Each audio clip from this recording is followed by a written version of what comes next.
दक्षिण भारत में बीजेपी साफ और उत्तर पश्चिम और पूर्वी भारत में बीजेपी हाफ। मैं ये क्यों कह रहा हूँ? इसलिए कि एक तो जो हमें जानकारी मिल रही थी हमारे संगठन के कार्यकर्ताओं से, नागरिक संस्थाओं से, अलग अलग लोगों से जो राजनीति में विशेष दिलचस्पी रखते हैं, उनसे जो हमें जानकारी हम हासिल कर रहे थे कि कांग्रेस पार्टी का प्रदर्शन, कांग्रेस पार्टी के इंडिया जनबंधन पार्टियों का प्रदर्शन इस बार बहुत मजबूत है 2019 की तुलना में।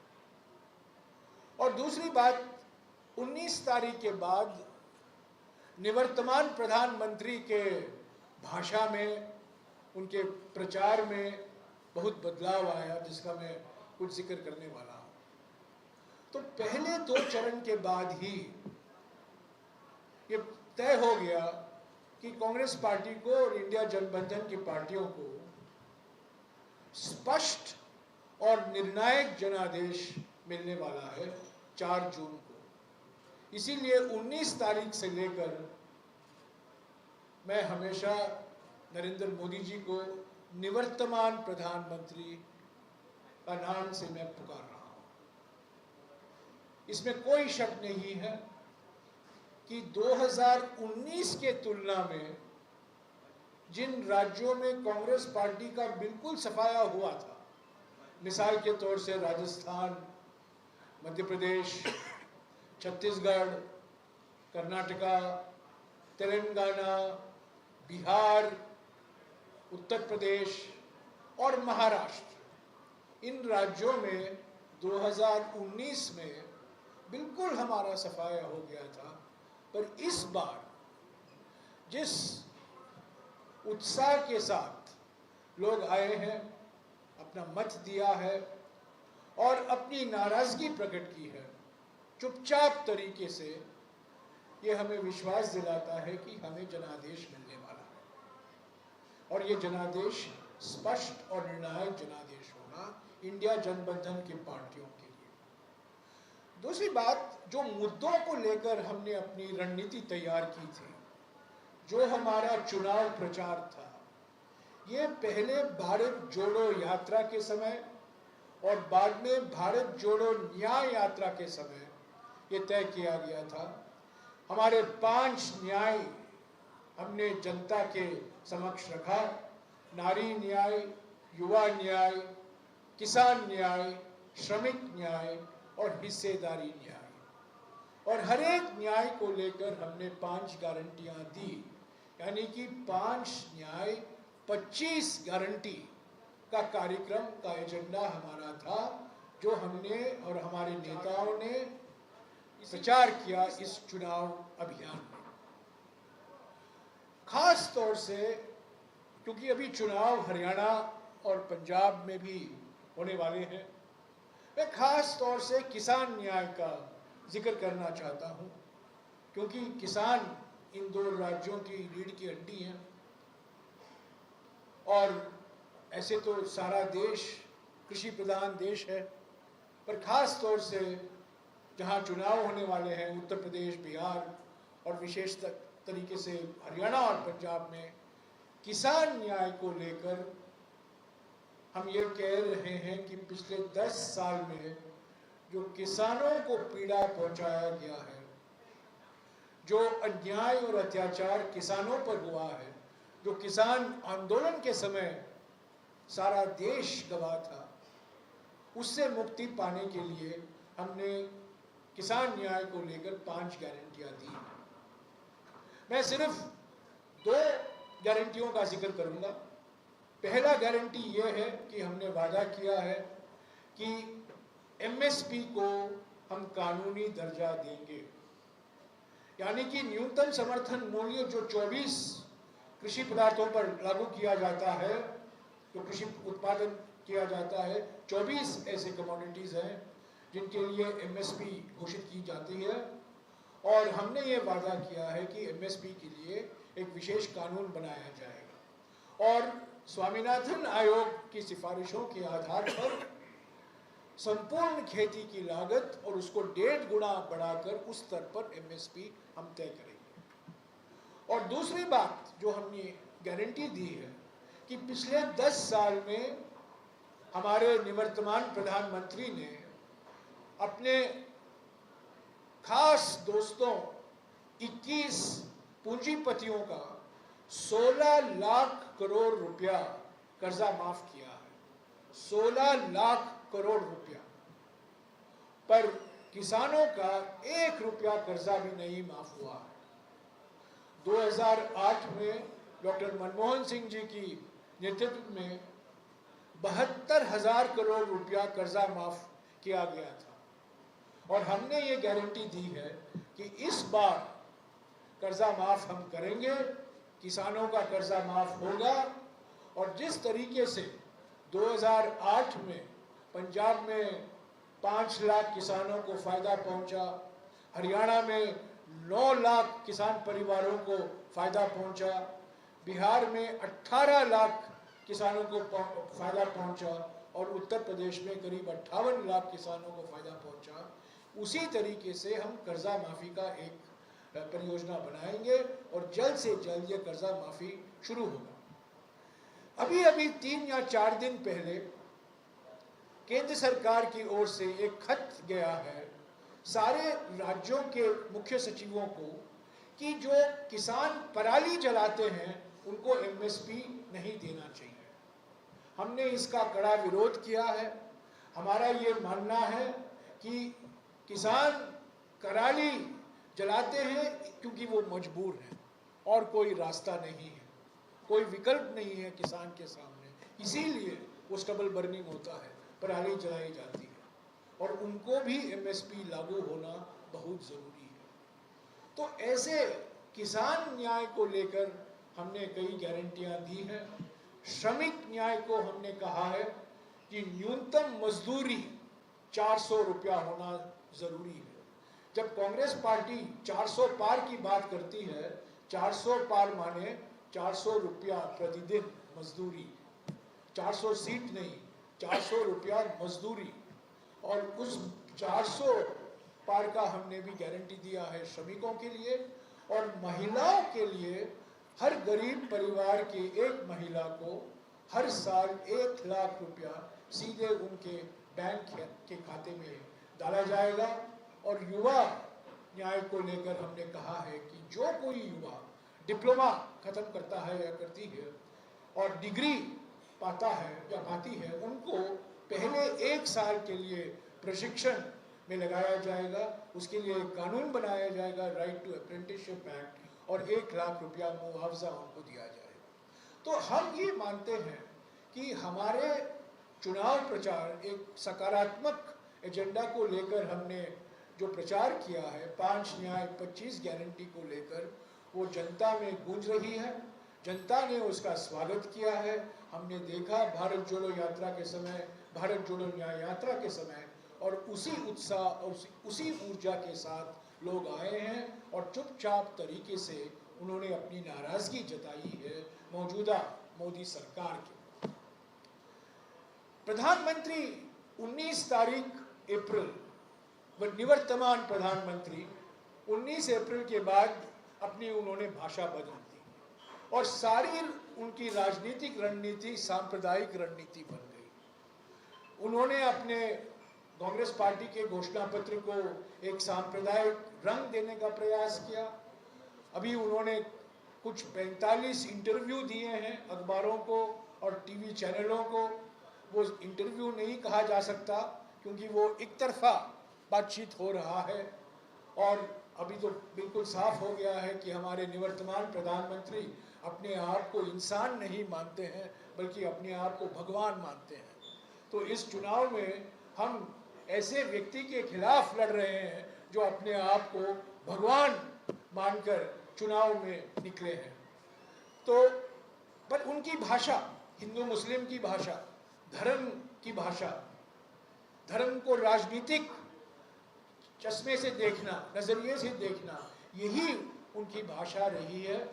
पर हमने बिल्कुल साफ कहा है कि कांग्रेस पार्टी का एक ही मकसद है, ये जो हमारा भारत का संविधान है, जो 26 नवंबर 1949 को संविधान सभा में अपनाया गया, ये बाबा साहब अम्बेडकर का जो संविधान है, जो इसके मुख्य निर्माता थे, इसको बचाना है।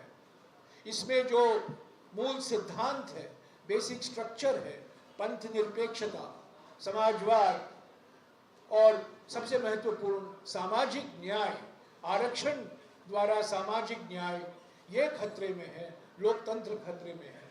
और इसका सबसे बड़ा मिसाल अभी आप जानते हैं 30 जनवरी 2024 को जिस तरीके से चंडीगढ़ में इस संविधान का हत्या किया गया, इस संविधान को मारा गया, लोकतंत्र को दबाया गया और सुप्रीम कोर्ट को 19 फरवरी में आदेश देना पड़ा कि जो 30 जनवरी, और आप जानते हैं 30 जनवरी गांधी जी की शहादत दिवस है, और गांधी जी के शहादत दिवस को बीजेपी ने इस लोकतंत्र को चंडीगढ़ में इसकी हत्या की थी और सुप्रीम कोर्ट को कहना पड़ा कि ये लोकतंत्र की हत्या है और ये चुनाव उन्होंने रद्द कर दिया। तो हमारी जो रणनीति है, हमारी जो लड़ाई है इस चुनाव में, लोकतंत्र को बचाने के लिए, संविधान को बचाने के लिए, आरक्षण को बचाने के लिए, और ख़ास तौर से जो मैंने 5 न्याय गिनाए हैं, युवा न्याय, नारी न्याय, किसान न्याय, श्रमिक न्याय और हिस्सेदारी न्याय को आगे ले चलने के लिए। अंत में मैं चंडीगढ़ के बारे में 1-2 शब्द कहना चाहता हूँ। मुझे पता नहीं आपको जानकारी है कि नहीं, जब मैं पर्यावरण मंत्री था, चंडीगढ़ में एक प्रोजेक्ट हुआ करता था, मल्टी स्टोरी फ्लैट बनने का प्रोजेक्ट था एक निजी कंपनी द्वारा, और सुखना झील पर उसका एक खतरा था। और जब मैं पर्यावरण मंत्री था उस पर मैंने रोक लगाया था, और उसके कारण वो जो कंपनी थी वो कोर्ट में गई, पर कोर्ट ने मेरे निर्णय को सही माना और चंडीगढ़ बच गया। पर पिछले 10 साल में जो मनमोहन सिंह जी के समय में जो विकास हुआ था और जो विकास की गुंजाइश थी चंडीगढ़ के निवासियों को, वो पिछले 10 साल में पूरे नहीं हो पाए हैं। और हमने ये वादा किया है हमारे घोषणा पत्र में कि चंडीगढ़ जैसे महानगरों में, शहरों में महापौर सीधे चुने जाएंगे, डायरेक्ट चुनाव होगा।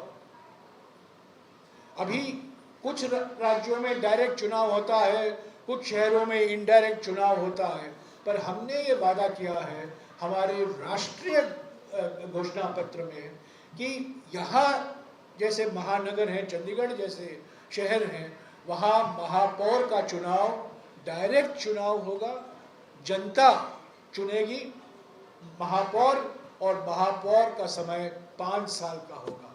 ये हर साल ये नाटक जो रचाया जाता है, मेयर का इलेक्शन नहीं, वो मेयर का सिलेक्शन होता है। हम चाहते हैं कि असली तौर से मेयर का इलेक्शन हो, चंडीगढ़ की जनता अपने मेयर को चुने और उनको 5 साल का समय मिले, जो कुछ वो वादा करते हैं उसको पूरा करने के लिए। इसके अलावा जो चंडीगढ़ में आईटी को लेकर जो उपलब्धियां हुई थी वो पिछले 10 साल में रुक गए हैं, और हमने ये भी वादा किया है हमारे राष्ट्रीय घोषणा पत्र में कि चंडीगढ़ जैसे शहर जहाँ एजुकेशनल इंस्टीट्यूशन है, तो शिक्षा की संस्थाएं भारी मात्रा में हैं, उसको आईटी को लेकर, आधुनिक विज्ञान को लेकर वहाँ उद्योग की स्थापना को प्रोत्साहन हम जरूर देंगे। और ख़ास तौर से वायु प्रदूषण और पर्यावरण को लेकर जो चुनौतियाँ हैं, आज सार्वजनिक स्वास्थ्य पर खतरा है, पर्यावरण से, वायु प्रदूषण से, रासायनिक संदूषण से, और उससे ठीक से निपटने के लिए हमने कई कदम का जिक्र किया है। हम विकास चाहते हैं, पर उसके साथ साथ पर्यावरण को भी सुरक्षित रखना है, क्योंकि पर्यावरण को अगर हम सुरक्षित रखेंगे तो हमारा स्वास्थ्य भी सुरक्षित होगा।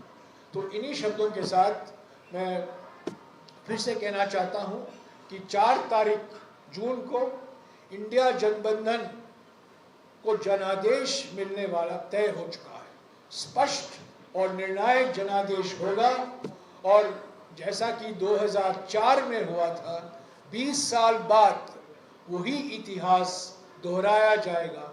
और जो सवाल बार बार करते हैं प्रधानमंत्री कौन बनेंगे, मैं आपको याद दिला दूं 2004 में 13 तारीख को कांग्रेस पार्टी और कांग्रेस पार्टी के सहयोगी दलों को जनादेश मिला और 3 दिन के अंदर डॉक्टर मनमोहन सिंह जी का नाम प्रधानमंत्री के रूप में उसकी घोषणा की गई थी। मैं समझता हूँ इस बार 3 दिन भी नहीं लगेंगे और जल्दी से प्रधानमंत्री चुने जाएंगे, नियुक्त किए जाएंगे और उनके लिए 5 साल का समय जरूर मिलेगा। हमारे देश में चुनाव सौंदर्य के प्रतियोगिता नहीं होते हैं, ब्यूटी कॉन्टेस्ट नहीं होता है हमारे देश में। हमारे देश में चुनाव पार्टियों के बीच में होता है। हमारा लोकतंत्र पार्टी केंद्रित लोकतंत्र है, व्यक्ति केंद्रित लोकतंत्र नहीं है। इसीलिए जो सवाल बार बार किया जाता है कौन बनेगा प्रधानमंत्री, ये गलत सवाल है। सही सवाल ये है किस पार्टी को, किस गठबंधन को जनादेश मिलेगा। और अब तक जो रुझान आए हैं, 5 चरणों के चुनाव तो हो चुके हैं, पर 2 चरणों के बाद ही रुझान स्पष्ट था कि इंडिया गठबंधन को निर्णायक जनादेश मिलना तय हो चुका है। शुक्रिया। अगर आपके कुछ सवाल हैं एक एक करके मुझे पूछेगा, मैं सभी का जवाब दूंगा। एक एक करके। देश में चुनाव 2 सियासी पार्टियों के बीच में चल रहा है या हिंदू या मुस्लिम के बीच में चल रहा है? क्योंकि बीजेपी भाषण हिंदू मुस्लिम के साथ करती है, खत्म भी नहीं कर सकती। देखिए, प्रधानमंत्री की सारी रणनीति 19 तारीख के बाद हिंदू मुस्लिम उन्होंने बना दिया और सभी मुद्दों को वो हिंदू मुस्लिम की नजरिए से देख रहे हैं। हमने आरक्षण की बात की, उन्होंने धर्म के आधार पर आरक्षण की बात उन्होंने शुरू किया। हमने आर्थिक विकास की बात की, उन्होंने धर्म के आधार पर विकास की बात उन्होंने शुरू किया। तो बार बार क्योंकि प्रधानमंत्री पहचान गए, वो जान गए कि जो विकसित भारत की बात तो नहीं करते हैं, वो विकास की बात तो नहीं करते हैं, वो बात यही कर रहे हैं कि आरक्षण धर्म के आधार पर किया जाएगा, बजट जो है सिर्फ अल्पसंख्यकों के लिए इस्तेमाल किया जाएगा। ये बिल्कुल झूठ है। ये झूठ की महामारी फैला रहे हैं 19 तारीख से। ऐसे तो 10 साल से कर रहे हैं, पर खास तौर से इस चुनाव अभियान में अपने प्रचार अभियान जो है पिछले 1 महीने से वो बार बार सिर्फ सांप्रदायिक नजरिए से ये चुनाव लड़ रहे हैं। हम इसके बिल्कुल खिलाफ हैं। हम धर्म के राजनीतिकरण के खिलाफ हैं। धर्म एक आस्था की बात है, एक व्यक्तिगत बात है। हम एक बहुधार्मिक देश हैं और हमारा संविधान कहता है सर्वधर्म समभाव। हम सर्वधर्म समभाव में विश्वास रखते हैं। न्यूज़ 24 से नहीं, गुटबंदी नहीं है। जो बंदी हुई है हमारे देश में सिर्फ नोटबंदी हुई है, कोई गुटबंदी नहीं हुई है। हम एक हैं, एकजुट हो। और इस नोटबंदी की वजह से मैं आपको शुक्रगुजार हूं, आपने मुझे ये सवाल पूछा, क्योंकि पंजाब और हरियाणा में सारा MSME जो बंद पड़ा हुआ है वो इस नोटबंदी की वजह से हुआ है। और एक और बात मैं कह दूं, आज 12 दिन हो गए हैं। 12 दिन पहले हमारे निवर्तमान प्रधानमंत्री ने कहा था कि एक टेम्पो लेकर अडानी और अंबानी काले धन का बोरी कांग्रेस पार्टी के कार्यालय में पहुंचा रहे हैं। ये नोटबंदी का क्या मकसद था? 8 जून 2016 को नोटबंदी की घोषणा प्रधानमंत्री ने की थी। तब उन्होंने क्या कहा था? मित्रों, काला धन खत्म हो जाएगा। पर 12 दिन पहले प्रधानमंत्री के मुंह से खुद ये शब्द निकलते हैं कि अडानी और अंबानी काले धन के बोरी लेकर कांग्रेस पार्टी के ऑफिस पहुंच रहे हैं। ईडी को लगाया, हेमंत सोरेन को गिरफ्तार करवाया, ईडी को लगाया, अरविंद केजरीवाल को जेल में भेज दिया। पर ये अडानी और अंबानी के खिलाफ क्यों नहीं ईडी कार्रवाई कराते? ये काला धन इनके पास है, टेम्पो में ले जा रहे हैं, आप रोक क्यों नहीं देते? एक एक हाँ हाँ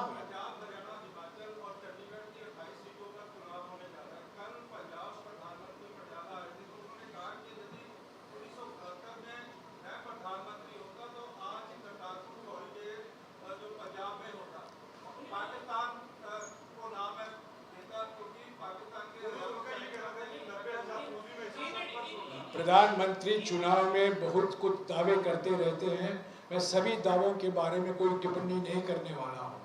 1971 में क्या हुआ सब लोग जानते हैं।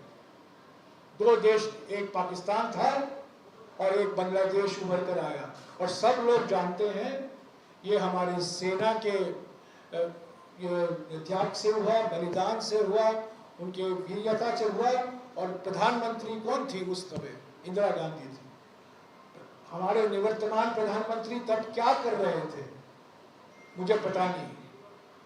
तो ऐसी दुनिया भर की बातें बोलते रहते हैं, सभी बातों का मैं उस पर मैं नहीं कुछ बोलने वाला हूँ।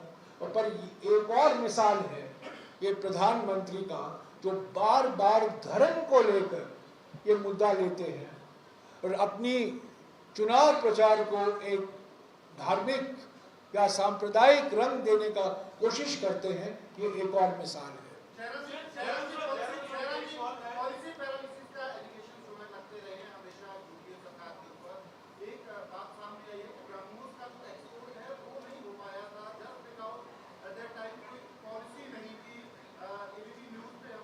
किसके बारे में? ब्रह्म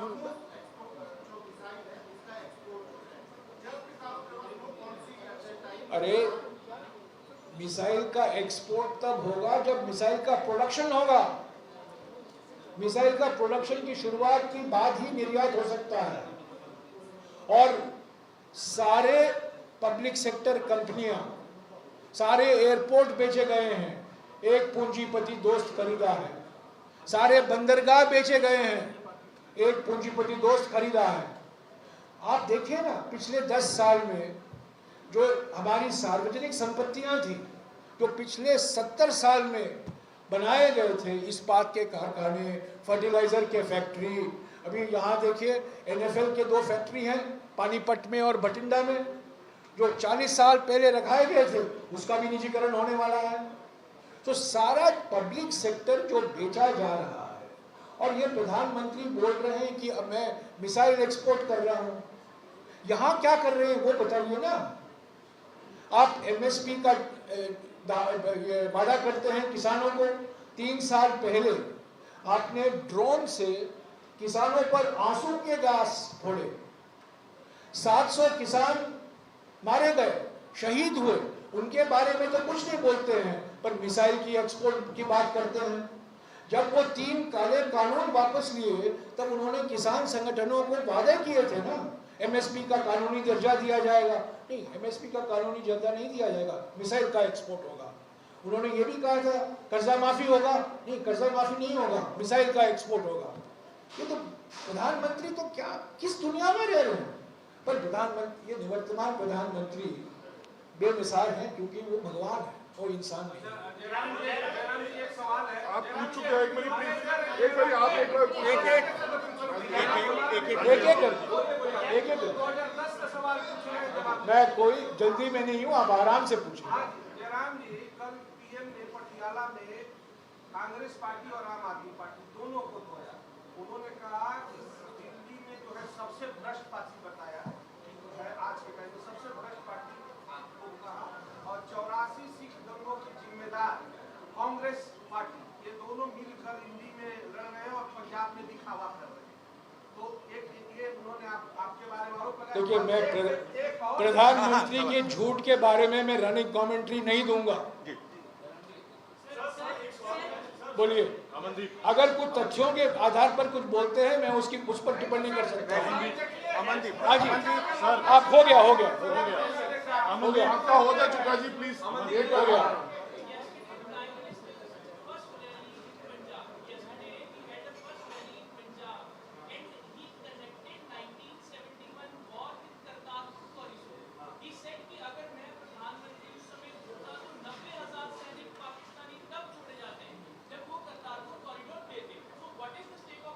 No, no, no. I don't have to. I am not obligated to respond to every outrageous comment of a prime minister. I am not obligated to respond to all these charges. शांति से सवाल It has nothing to do. It has nothing. आगे कोई सवाल है आ रहा हूँ, आ रहा हूँ. बोल रहा है, आप उसका जवाब नहीं देंगे। अब आ रहा हूँ. जवाब दे रहा हूँ. मैं जवाब दे रहा हूँ. मैं जवाब दे रहा हूँ. आप थोड़ा शांत रहेंगे मैं जवाब दे रहा हूँ. मुझे जवाब देने का मौका तो दीजिए. आप बोलो सर, उसका भी मेरा भी उत्तर है, मैं पीएम का नहीं जवाब दूंगा। वो बोले जा रहे हैं, आप कुछ बोलिए। आप लड़ क्यों रहे हो अगला सवाल मैं उनका जवाब तो दूं. उनका जवाब तो दूं. एक एक करके का सवाल का जवाब सर दे एक एक करके जवाब तो दूं. आप लोग तय कर लीजिए किसका जवाब दूं.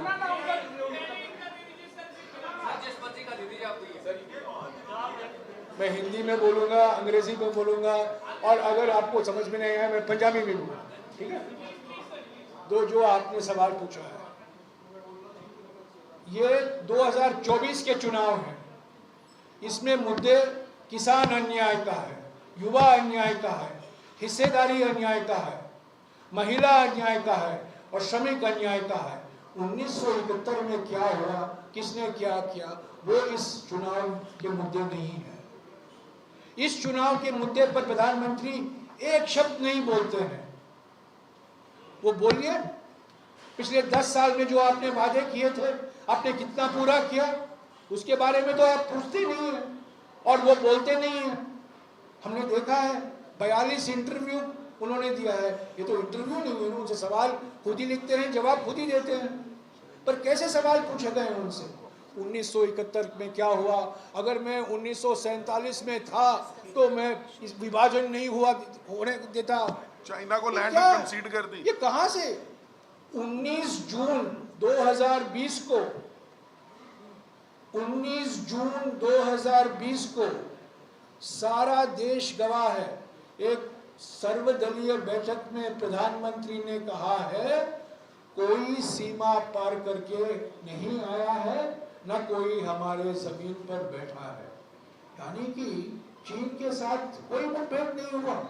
तो 40 जवान गलवान में मारे गए, जो शहीद हुए, उन पर इतना बदनाम प्रधानमंत्री ने किया. और ये 1971 की बात करते हैं, 1947 की बात करते हैं. अरे उनको कहना चाहिए 1857 में अगर होता तो 1857 में अंग्रेज को मैं खत्म कर देता. ये तो प्रधानमंत्री किस दुनिया में रह रहे हैं? प्रधानमंत्री की भाषा पर हम कैसे विश्वास कर सकते हैं? माफ कीजिएगा, प्रधानमंत्री नहीं, निवर्तमान प्रधानमंत्री. निवर्तमान प्रधानमंत्री की भाषा को हम कैसे विश्वास कर सकते हैं? जो व्यक्ति कहता है कि मैं भगवान हूं, हम जानते हैं कि वो झूठ जीवी है. किसानों को उन्होंने आंदोलन जीवी कहा था. मैं कह रहा हूं ये झूठ जीवी है और दुनिया भर की बातें बोलते हैं. 1971 को लेकर, 1947 को लेकर, ये इतिहास है. इतिहास के घटने घटे हैं और प्रधानमंत्री को ये सब अभी याद आ रहे हैं. अगर मैं होता, मैं ये करता, सवाल वो नहीं अगर ये होता. 10 साल पहले आपने कहा था हर एक के खाते में 15 लाख रुपया काला धन जमा होगा. क्या आपने किया कि नहीं? 2 करोड़ युवाओं को मैं रोजगार दूंगा, आपने दिया कि नहीं? पहलवानों, महिला पहलवानों के साथ बेइज्जती हुई है, आपने कार्रवाई की कि नहीं? यही तो सवाल है. आपका जवाब मिल गया? जवाब मिल गया आपका? ऑलरेडी वापस. मोदी जी कल में हिंदुस्तान में थे. कल उन्होंने कहा कि इंडिया गठजोड़ में हर साल एक नया प्रधानमंत्री होगा. ये वो गाय का दूध है जिसका घी खाने के लिए सभी इनके जो गठबंधन के साथी हैं वो आपस में झगड़ा करते हैं. इंडिया जनबंधन को जब जनादेश मिलेगा 4 तारीख, याद रखिए, मैं अगर मिलेगा नहीं कह रहा हूं, जब मिलेगा कह रहा हूं. जब जनादेश मिलेगा 4 तारीख को स्पष्ट और निर्णायक जनादेश होगा. और 2004 में 3 दिन लगे मनमोहन सिंह जी को प्रधानमंत्री, जो घोषणा की गई थी प्रधानमंत्री बनेंगे डॉक्टर मनमोहन सिंह, यूपीए सरकार की, मैं समझता हूँ इस बार 2 दिन भी नहीं लगेंगे और एक प्रधानमंत्री होंगे, वो 5 साल तक सरकार संभाले। और ये एक मिनट, और ये एक लोकतांत्रिक तरीके से चुना जाएगा। ये लोकतंत्र को बचाने के लिए प्रधानमंत्री होंगे, हमारे संविधान को सुरक्षित रखने के लिए प्रधानमंत्री होंगे। एक तरफा तोप चलाने वाले प्रधानमंत्री नहीं होंगे, ये मैं आपको बता दूं। तानाशाही नहीं होगी हमारे देश में। एक सवाल है, आज शहजाद पुनेवाला जी चंडीगढ़ में है, उनकी प्रेस वार्ता चल रही है, उनका दावा है कि 310 सीटें तो वो जीत चुके हैं। दूसरा, इंडी अलायंस का नेता कौन, अगर गलती से सरकार आ भी जाती है तो उनका पीएम कौन होगा? क्या हर साल वो अपना पीएम बदलेंगे? किसका मैंने जवाब दे दिया, मैंने दे दिया, मैंने जवाब दे दिया। आप एनडीए, एक मिनट, आप एनडीए की पूछ रहे हैं कि इंडिया की पूछ रहे हैं? इंडिया, हाँ, क्योंकि एनडीए और इंडिया के बीच में मैं आपने एनडीए कहा, पर ठीक है, वास्तविक है, क्योंकि अगर आप इंडिया से पहला आई निकाल दो, पहला आई इंसानियत, उसको निकाल दो, दूसरा आई ईमानदारी, उसको निकाल दो, क्या बचा? एनडीए बचा ना। इंडिया में 2 आई निकाल दो, एनडीए बच गया। तो वास्तविक है, आपने इंडिया नहीं पूछा, आपने एनडीए के बारे में पूछा। पर आपका सवाल महत्वपूर्ण सवाल है। मैं कह रहा हूं कि प्रधानमंत्री 19 तारीख तक विकसित भारत की बात कर रहे थे। 19 तारीख तक मोदी की गारंटी, अपनी 56 इंच की छाती थपथपाकर मोदी की गारंटी बात कर रहे थे, बुलेट ट्रेन की बात कर रहे थे 19 तारीख तक। 20 तारीख से क्या बात हुई? हमारा न्याय पत्र मुस्लिम लीग का न्याय पत्र है, कांग्रेस पार्टी मंगलसूत्र हिंदुओं से लेकर मुसलमानों को दे देगी, यही तो भाषा शुरू हुई ना। तब जब हमने संविधान की बात उठाई, आरक्षण की बात उठाई, उन्होंने कहा कि मुसलमान को आरक्षण देंगे। तब उन्होंने क्या कहा? बुलडोजर लगाएंगे राम मंदिर। ये पूरी भाषा बदल गई। ये 310 सीट वालों पार्टी की भाषा नहीं है, ये उस पार्टी की भाषा है जो घबराई हुई है, ये उस पार्टी की भाषा है जो परेशानी में है। और ये निवर्तमान प्रधानमंत्री हैं, और जिस व्यक्ति ने ये 310 का दावा किया है, ये निवर्तमान गृह मंत्री है।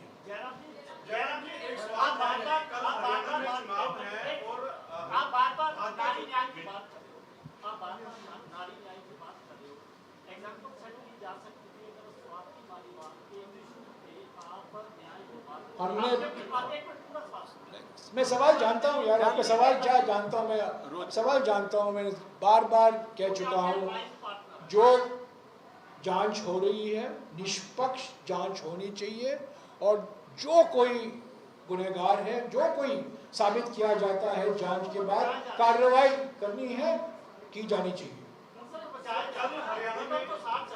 पर वही जो सवाल हमसे ये पूछ रहे हैं, ये प्रज्वल रेवन्ना के बारे में क्यों नहीं कहते? डिप्लोमेटिक पासपोर्ट लेकर वो भगोड़ा बन गया है, उसके बारे में तो प्रधानमंत्री कुछ बोलते नहीं।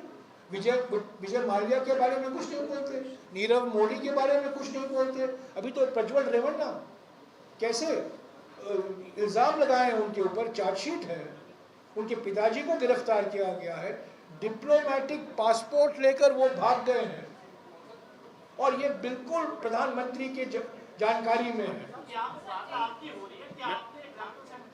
जी, अब जांच से पहले हमने पहले, अरे यार, पहले दिन हमने कहा जांच होनी चाहिए, जांच के आधार पर जो कोई कार्रवाई करनी है कीजिए, उस पर कोई हस्तक्षेप नहीं होना चाहिए। हमने बिल्कुल स्पष्ट कहा, ये कांग्रेस पार्टी हो या और कोई पार्टी हो। सर, कल हरियाणा में चुनाव है और बीजेपी ने एक आपत्ति जताई कि महालक्ष्मी फॉर्म जो है वो भरवाए जा रहे हैं वहां पर, जिसको लेकर बीजेपी ने प्रतिष्ठा की वोटर्स जो है को भ्रमित करने की कोशिश जो है वो कांग्रेस कर रही है।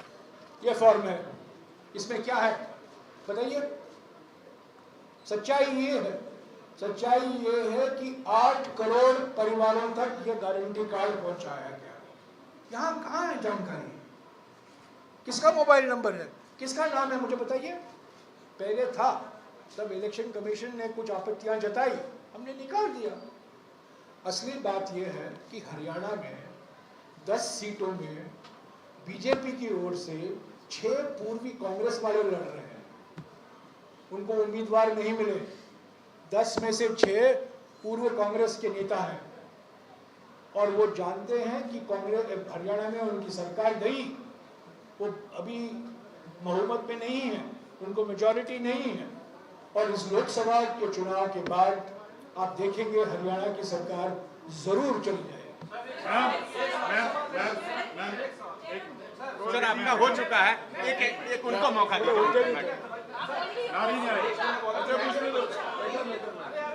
हाँ प्लीज आप शांत होकर नेक्स्ट कल एक टीवी चैनल पे एक शो हुआ, बड़ा लंबा, हमने भी देखा। उसी पर सवाल है, मोदी जी बोले उसमें, उन्होंने बोला कि मैं सबसे सीनियर वर्ल्ड में लीडर हो गया हूँ, सबसे सीनियर, और तीसरी बार जब मैं प्रधानमंत्री बनूंगा तो मतलब विश्व में सबसे ये बड़ा, मतलब इस तरह कल बोले थे। इस पर क्या कहें ये बिना मतलब की बातें बोलते रहते हैं। दुनिया भर की मैंने युद्ध बंद करा दिया, यूक्रेन में युद्ध मैंने बंद करा दिया, इस पर क्या बोल सकते हैं? ये बच्चों वाली बात है, इसको गंभीरता से नहीं ले सकते। ये तो बिल्कुल नाटकबाज, ड्रामेबाज है और झूठजीवी है। ये निवर्तमान प्रधानमंत्री गलती से भी सच नहीं बोल सकते। मैडम हाँ मैडम, एक मिनट।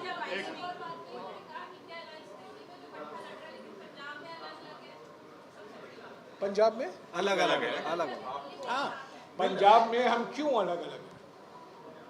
दिल्ली में हम एक होकर लड़ रहे हैं, ठीक है।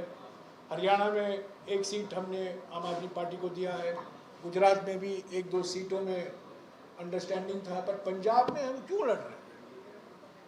पंजाब में इसलिए लड़ रहे हैं क्यों जनादेश हमें मिला था पंजाब की जनता से। विधानसभा के चुनाव के वक्त हमें विपक्ष में बैठने का जनादेश था। जो पार्टी सत्ता में है उसके साथ गठबंधन बनाने का जनादेश नहीं था, विपक्ष में बैठने का जनादेश था और उस जनादेश का हम पालन कर रहे हैं।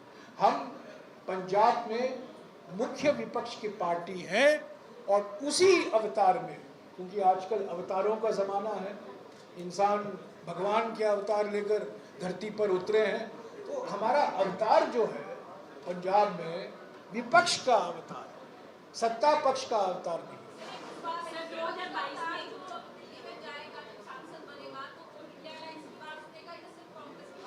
क्या है वो इंडिया जो सांसद वो किसकी बात सुनेंगे, अपनी पार्टी की कि इंडिया अलायंस की, किसकी बात? एक इंडिया जनबंधन के लिए एक समन्वय समिति है, कोऑर्डिनेशन कमेटी है, जिसकी अध्यक्षता कांग्रेस अध्यक्ष मल्लिकार्जुन खड़गे जी कर रहे हैं।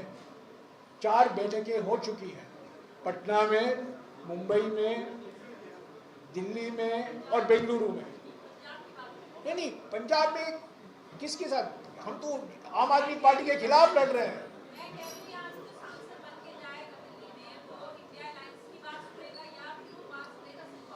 जो सरकार बनेगी वो इंडिया जनबंधन की सरकार है, ठीक है।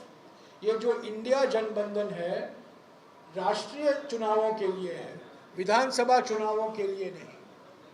तो जो कोई लोकसभा, मैं जानता हूँ लोकसभा में इंडिया जनबंधन की सरकार की हिस्सा होंगे।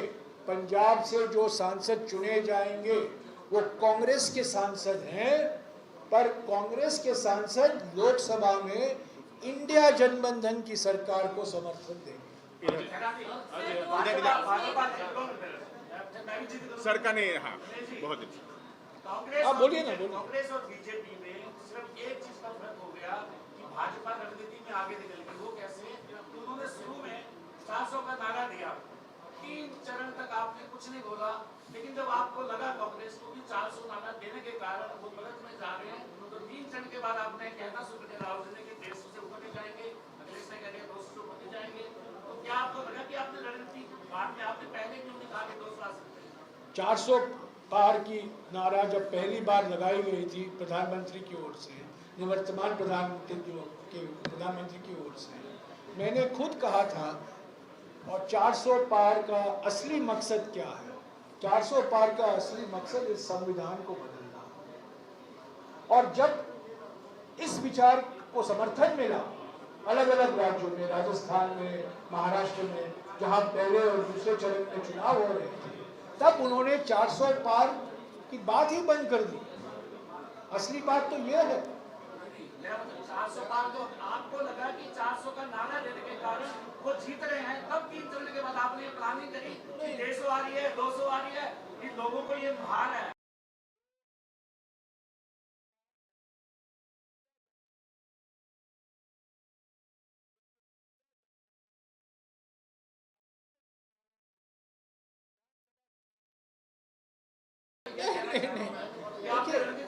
मैं आपको पहला नारा बीजेपी का क्या था? 400 पार। 400 पार के पीछे राज क्या था, हमने खुलासा किया।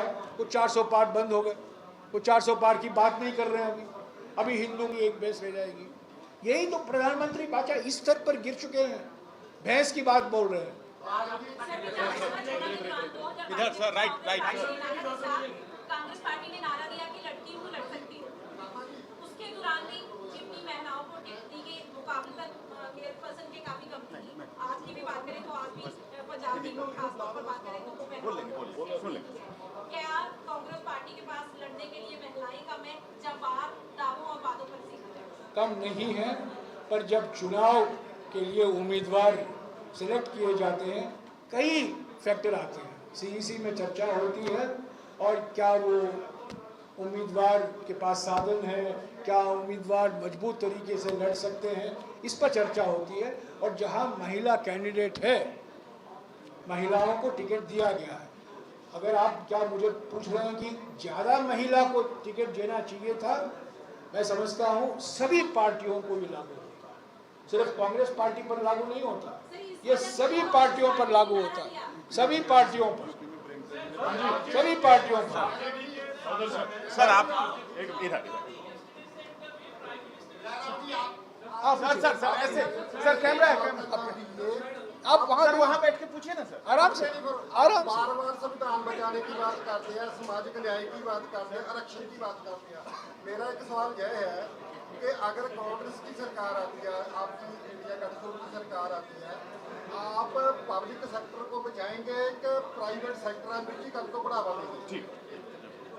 इनका सवाल बहुत महत्वपूर्ण सवाल है, बड़े उत्तेजित होकर उन्होंने ये सवाल किया। इस सवाल का जवाब मैं पहले दे चुका हूँ। कांग्रेस पार्टी निजीकरण के खिलाफ है।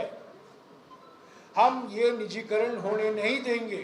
जिस तरीके से पिछले 10 साल में एयरपोर्ट बेचे गए हैं, बंदरगाह बेचे गए हैं, इस्पात के कारखाने बेचने का प्रयास किया गया है, अलग अलग पब्लिक सेक्टर की फैक्ट्रियां बेचे गए हैं, और ख़ास तौर से 2 या 3 पूंजीपतियों को ये फ़ायदा मिला है।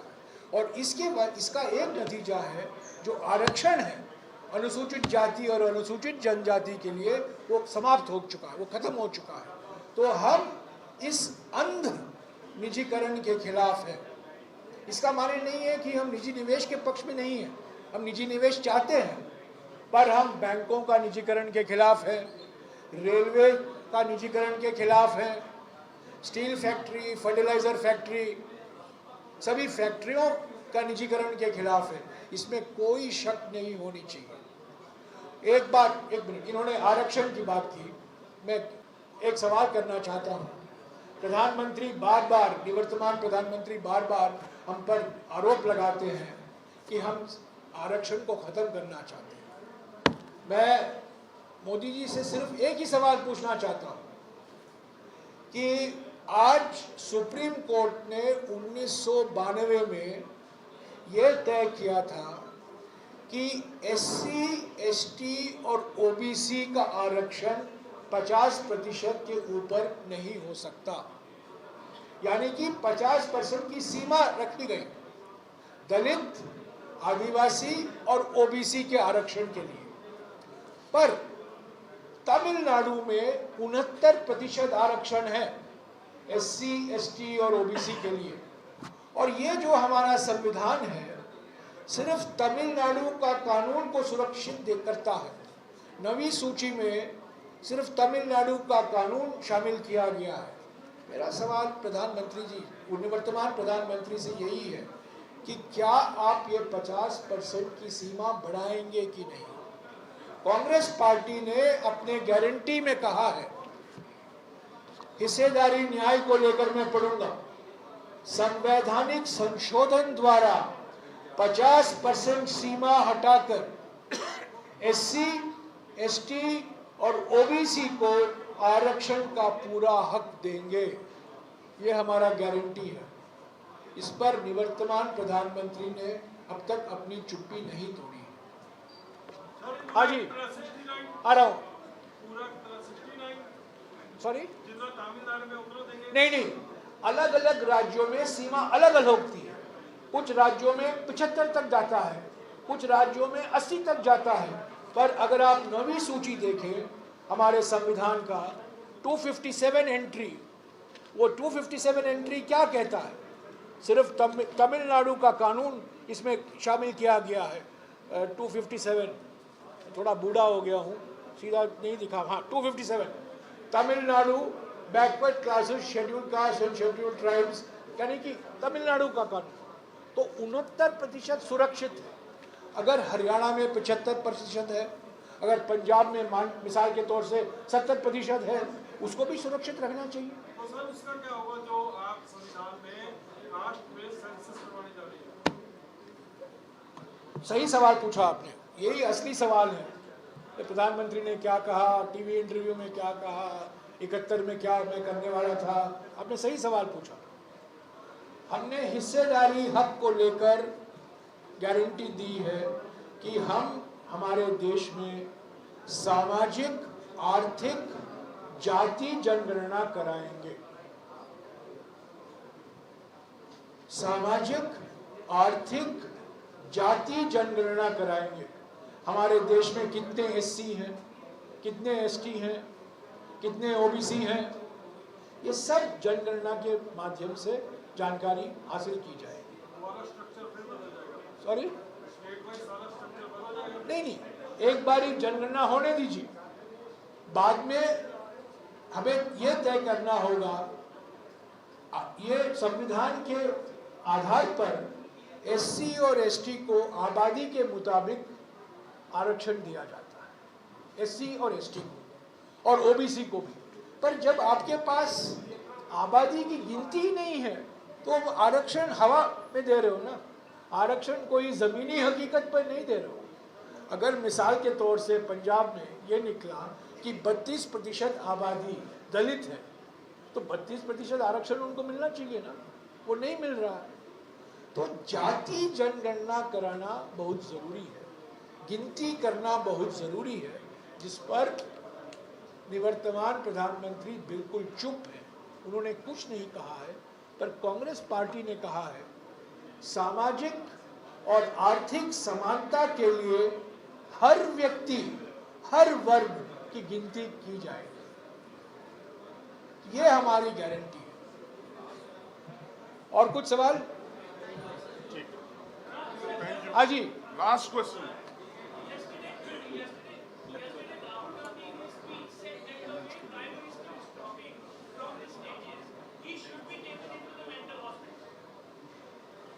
कुछ मानसिक बीमारी तो जरूर दिखती है, मानसिक संतुलन खो बैठे हैं प्रधानमंत्री। मैं पहले से कहकर आ रहा हूं कि मानसिक कुछ बीमारी जरूर है। एक तो पहली बीमारी उनको पहले से ही थी कि गलती से भी सच नहीं बोल सकते थे, वो झूठ की बीमारी, झूठ की महामारी वो फैला रहे थे। पर उसके साथ साथ जो व्यक्ति कहता है मैं इंसान नहीं हूँ, मैं पैदा नहीं हुआ हूँ, भगवान ने मुझे यहाँ रखा है, तो कुछ जरूर गड़बड़ है। हाँ जी, लास्ट यशुराज अमर उजाला। बैठ के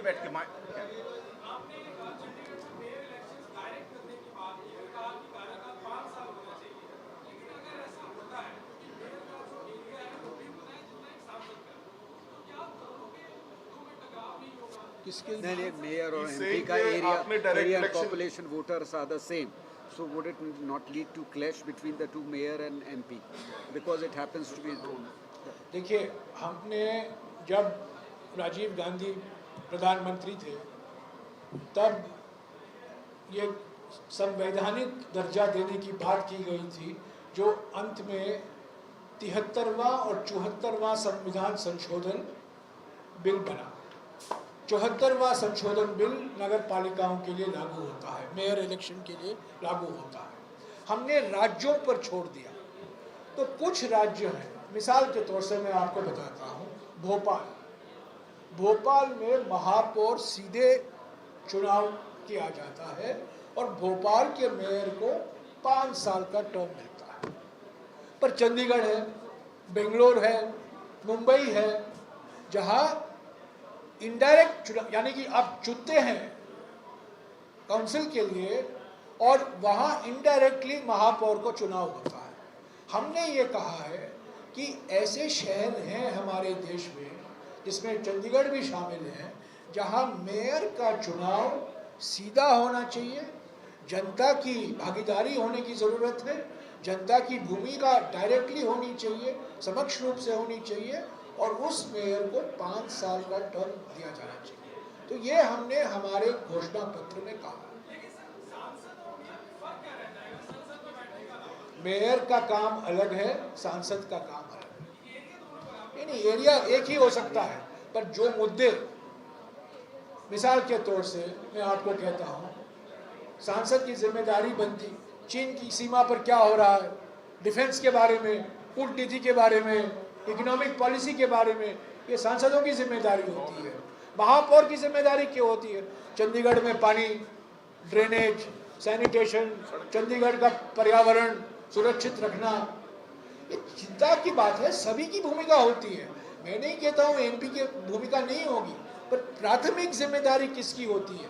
मेयर की होनी चाहिए। बीजेपी अयोध्या में राम मंदिर निर्माण को लेकर अपनी पीठ थपथपाती है और कहती है कि कांग्रेस ने लगातार रुकावटें डाली है राम मंदिर निर्माण को लेकर। कांग्रेस पार्टी में हम सब राम के पुजारी हैं, राम के व्यापारी नहीं। जिस तरीके से इन्होंने राम मंदिर का राजनीतिकरण किया, ये 22 जनवरी 2024 को जो समारोह अयोध्या में किया गया था, वो एक राजनीतिक समारोह था, जिसका विरोध धार्मिक नेताओं ने भी किया। कांग्रेस पार्टी को भूल जाइए, शंकराचार्यों ने किया, और एक व्यक्ति के आत्मगौरव को किया गया। हालांकि 4 महीने बाद वो व्यक्ति अपने आप को भगवान मानने लगा है, पर 22 जनवरी को वो इंसान था और उनके आत्मगौरव के लिए वो समारोह का आयोजन किया गया। तो इसीलिए हमारे अध्यक्ष और सोनिया गांधी जी ने कहा, हम आपके निमंत्रण को स्वीकार करने में स्थिति नहीं। इसका माने ये नहीं है हम राम के पुजारी नहीं, हम राम के पुजारी हैं, और राम भक्ति हमारी संस्कृति की परिभाषा है। मेरे नाम में पहला नाम राम है, दूसरे नाम में भी राम है, 2 राम का, कई ऐसे लोग, बहुत से लोग, सारे लोग हैं। पर हम धर्म के राजनीतिकरण के खिलाफ हैं। और जरूर प्रधानमंत्री इसलिए भौखलाए गए हैं क्योंकि राम मंदिर को लेकर जो उनकी उम्मीदें थी कि राम मंदिर को हम एक चुनावी मुद्दा बनाएंगे, वो विफल हुआ। उत्तर प्रदेश में आप चुनाव के नतीजे देखेंगे, बीजेपी की सीटों की संख्या में बहुत भारी कटौती हो, और ये बिल्कुल साफ हो जाएगा कि जिस तरीके से इन्होंने राम मंदिर को चुनावी मुद्दा बनाने के लिए प्रयास किया, जनता ने उसको ठुकराया। एक अंतिम लास्ट हाँ जी, हाँ जी। सुप्रीम कोर्ट में आज एक बड़ा इम्पोर्टेंट सवाल था, फॉर्म 17C का मैटर था सुप्रीम कोर्ट में। उसमें यह था कि कोई शायद इंटरिम ऑर्डर आएगा सुप्रीम कोर्ट से, लेकिन सुप्रीम कोर्ट ने कहा है कि 5 चरण के बाद हम इलेक्शन की व्यवस्था को अपसेट नहीं करना चाह रहे। कोई इंटरिम ऑर्डर नहीं दिया सुप्रीम वरुण? फॉर्म 17 जो अच्छा वो सर जो एक वोट्स का वो जो अभी आज दोपहर पर उस पर सुनवाई होने वाली है, पर जो आपने मुद्दा उठाया है मैं उस पर एक दो शब्द कहना चाहता हूँ। हम इस चुनाव में, हमारा चुनाव आयोग एक संवैधानिक संस्था है, संविधान से चुनाव आयोग को अधिकार दिया गया है, पर हम बहुत निराश हैं, बहुत दुख के साथ कहना पड़ता है कि चुनाव आयोग निष्पक्षता से अपना काम नहीं कर रहा। हम शिकायत करते रहते हैं चुनाव आयोग को, उसको नजरअंदाज किया जाता है। प्रधानमंत्री की भाषा पर हमने आपत्ति जताई है कि वो आचार संहिता का उल्लंघन है, उसका नजरअंदाज किया गया।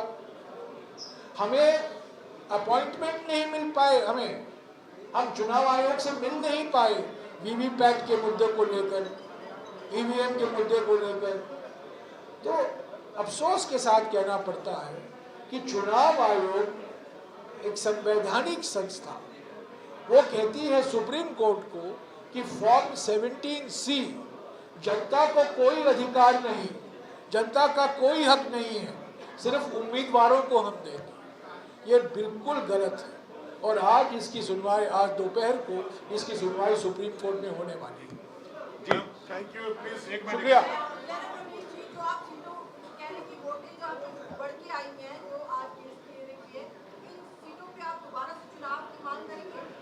देखिए, हमारे आंकड़े, हमने जो विश्लेषण किया है, पहले चार चरणों में 328 सीटों में चुनाव हुआ। ऐसे तो जो मतदान का प्रमाण है, जो वोटर टर्नआउट है, वो 2 दिन के अंदर पता चल जाता है औपचारिक तौर से वोटर टर्नआउट क्या है।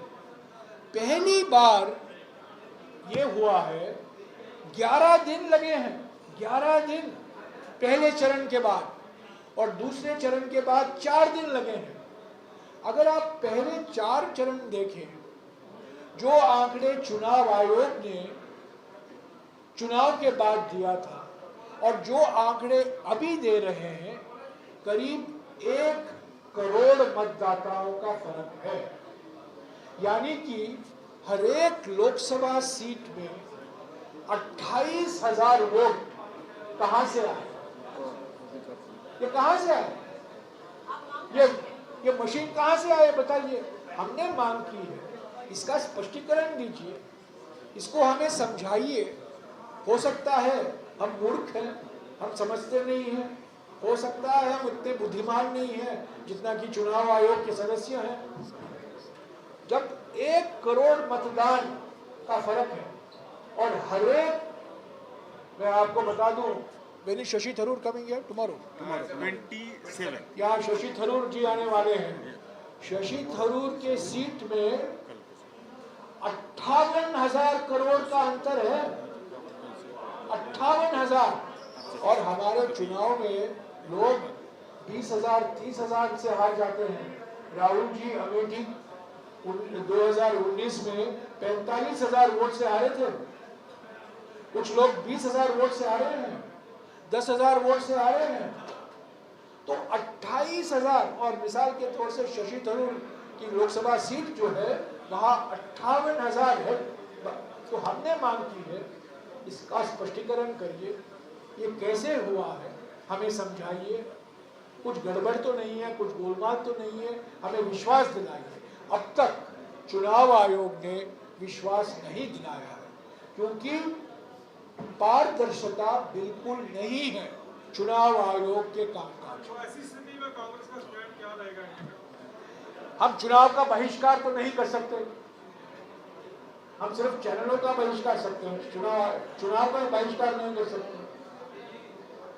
चुनाव का बहिष्कार नहीं करेंगे, 6वां चरण होगा, 7वां चरण होगा, चुनाव में भाग लेंगे। हमें चुनाव के बाद हाईकोर्ट जाने का रास्ता तो है, और वो लंबा 10 साल लग सकते हैं, 15 साल लगते हैं। इसीलिए अभी जो सुप्रीम कोर्ट में सुनवाई हो रही है आज दोपहर को, वो एक नागरिक संस्था के लिए एसोसिएशन फॉर डेमोक्रेटिक रिफॉर्म्स, हम मांग करते रहें, दबाव हम बरकरार करें। धन्यवाद।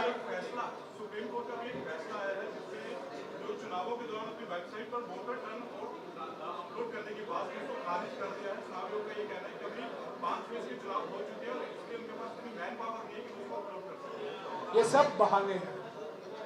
अगर वो चाहते हैं वो 4-5 घंटे में ये कर सकते, ये सब बहाने हैं, ये सब बहाने हैं, ये सब अपलोड हो सकता है। हालांकि ये सारी जानकारी उम्मीदवारों के पास है, उम्मीदवारों के पास है, पर ये जानकारी पब्लिक के पास नहीं है। तो पब्लिक को पूरा अधिकार है